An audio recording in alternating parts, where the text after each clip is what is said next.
අනේ මට දැන් පරක්කු වැඩි. ඔයාලටත් කවදා හරි දවසක මෙහෙම හිතලා තියෙනවද? මේක සම්පූර්ණ වැරදි කතාවක්. ඔයත් අවුරුදු 5කට කලින් හිතුවේ එහෙමමයි. අදටත් හිතන්නේ එහෙමමයි. වෙනස් වුණේ ඔයා නෙමෙයි. ඔයාගේ වැරද්දක් නෙමෙයි. ඔයාලට පාර පෙන්නන්න හරියට මඟ පෙන්නන්න කෙනෙක් හිටියේ නැහැ. හැබැයි මේක දැනගෙන හිටපු කෙනෙක් හිටියා. එයා තමයි ලෝකේ ලොකුම සල්ලිකාරයෙක් වෙච්ච වොරන් බෆට්. මෙයා හැමදාම දවසට පැය 5ක් පොත් කියවනවා.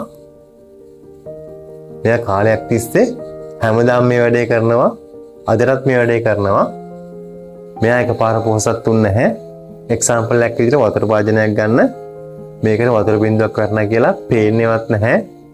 වැඩ කරන්නේ නැති වැඩක් කියලා හිතෙන්නේ. හැබැයි ටික දවසක් යනකොට මේක එක දිගට වැටෙනකොට වතුර බඳුන පිරෙනවා. අනේ මට දැන් පරක්කු වැඩි.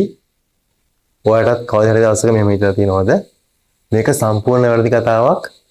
ඔයත් අවුරුදු 5කට කලින් හිතුවේ එහෙමමයි. අදටත් හිතන්නේ එහෙමමයි. වෙනස් වුණේ ඔයා නෙමෙයි. ඔයාගේ වැරද්දක් නෙමෙයි. ඔයාලට පාර පෙන්නන්න හරියට මඟ පෙන්නන්න කෙනෙක් හිටියේ නැහැ. හැබැයි මේක දැනගෙන හිටපු කෙනෙක් හිටියා. එයා තමයි ලෝකේ ලොකුම සල්ලිකාරයෙක් වෙච්ච වොරන් බෆට්. මෙයා හැමදාම දවසට පැය 5ක් පොත් කියවනවා. මෙයා කාලයක් තිස්සේ හැමදාම මේ වැඩේ කරනවා. අදටත් මේ වැඩේ කරනවා. මෙයා එකපාර පොහසත් තුන් නැහැ. එක්සැම්පල් එකක් විදිහට වතුර භාජනයක් ගන්න.